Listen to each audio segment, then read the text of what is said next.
नमस्कार, गीता फॅशन या चॅनलमध्ये आपलं सर्वांचं खूप खूप स्वागत आहे। तर आज मी तुम्हाला दाखवणार आहे स्लीव्ज कटिंग मध्ये काय काय बिघाड होऊ शकतो किंवा भरपूर साऱ्या ताईंची कमेंट्स असते की ताई आमच्या स्लीव्जला खूप रिंकल्स येतात किंवा शोल्डर पडते, त्याला सुद्धा कारणीभूत तुमची स्लीव्ज म्हणजे बाही असू शकते।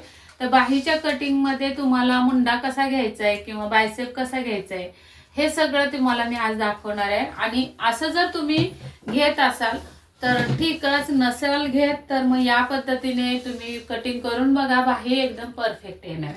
तर आता साधारण आपल्या बाहीचा आकार असा असतो, हे बघा या पद्धतीने आपला आकार असतो बाहीचा।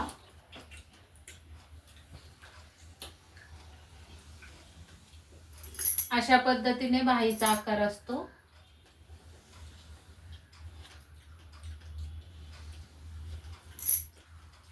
तर आता इथून हा जो आकार दिला आपण तो कसा द्यायचा आहे किंवा हा मध्ये बाहीचा हा मध्ये इथून इथे आपला, मी आता प्रत्येक वेळी तुम्हाला कटिंग ही घ्या या मापाची घ्या असं नाही सांगणार आहे। या व्हिडिओ मध्ये तुमचा इथे दंड घेराचा अर्धा असणार आहे, ही उंची असणार आहे। तुम्ही तुमची जी एल्बो साइज घेतली आहे 9 असो 10 असो 10.5 असो किंवा 11 असो।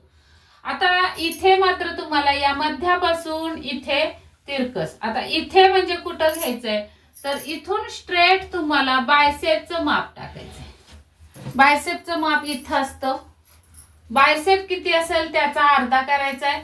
आता समजा माझा 13 आहे तर त्याचे निम्मे किती होतात, बेसक 12 आणि बेपंचे 10 बरोबर 6.5 आला। त्यामध्ये मला अर्धा इंच लूजिंग द्यायचंय तर 7 इंच माझा हा बायसेप येणार इथून इथं, आणि मग त्याच्या पुढे मी 1.5 इंच शिलाई मार्जिन टाकणार आहे आणि मग ती माझी दंड घेराच्या शिलाई मार्जिनला भेटणार आहे। असा हा बायसेप झाला। बायसेपवर आपल्याला स्ट्रेट लाईन ओढून घ्यायची अशी, आणि मग या बायसेपवर तुमची ही तिरकस रेख कशी आली पाहिजे तर माझा आर्म होल आहे 16, तुमचा कोणताही असू शकतो कितीही, तर 16चे निम्मे येतात 8, तर या मध्यावर टेप लावायचा आहे असा या पद्धतीने।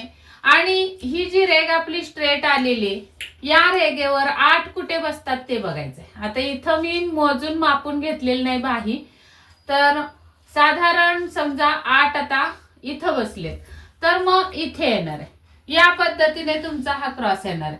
आता तुमचा जर 14 असेल मुंडा तर 14चे निम्मे 7 येतात, तर या रेगेवर आपल्याला 7 कुठे येतात बघायचंय, तर इथे आले। आता ही रेग 8ची इथं 7ची इथं बसली, पण बायसेप जर तुमचा बायसेप 13 असेल तर हे होणार आहे, आणि जर तुमचा बायसेप 12 असेल तर त्याचे निम्मे 6, अर्धा इंच लूजिंग 6.5 वर हे माप टाकायचं आहे। म्हणजे या पद्धतीने तुम्ही इथून इथे बायसेप टाकायचंय, बायसेपचा अर्धा, इथून इकडे तुम्हाला दंड घेरायचा अर्धा, आणि मध्यापासून बायसेपच्या रेगेवर तुम्हाला मुंड्याचा अर्धा टाकायचा आहे।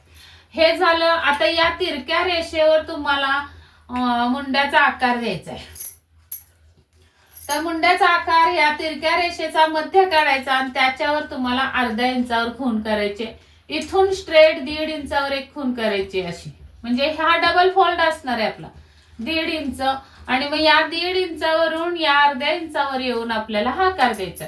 हा आकार आपला असणार आहे पाठीमागच्या मुंड्याचा। आता हा मुंडा झाला पाठीमागचा, मग हा फोल्ड उघडायचा आणि या साईडला 1.5 इंच टेप वरचे 1.5 इंच असं खुणा करून घ्यायच्या मध्यापासून पुढे 1.5 इंच 1.5 इंच, आणि तिथे एक फोल्ड करून घ्यायचा। फोल्ड केल्यानंतर तुमची ही बाजू आहे ना याच्यापेक्षा आतमध्ये येणार आहे, मग ते तुम्हाला छाटून टाकायचंय।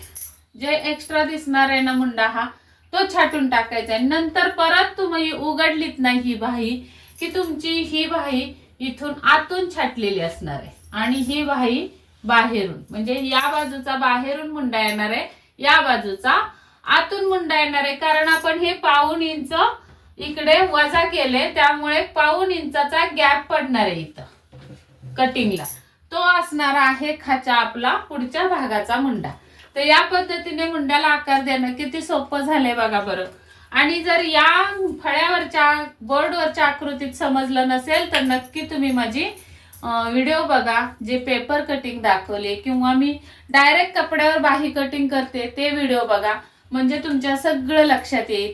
चला तर मग भेटूयात पुढच्या व्हिडिओमध्ये. तोपर्यंत स्वस्त राहा, मस्त राहा, काळजी घ्या आणि या पद्धतीने तुम्ही बाहीची कटिंग करा. परफेक्ट बाही येईल आणि मुंड्याचा आकार असा दिलात की तुमची चुनी मागेही नाही आणि पुढेही बाहीला चुनी येणार नाही. चला तर मग भेटूयात पुढच्या व्हिडिओमध्ये. तोपर्यंत स्वस्त राहा, मस्त राहा, काळजी घ्या. व्हिडिओ पूर्ण बघितल्याबद्दल धन्यवाद.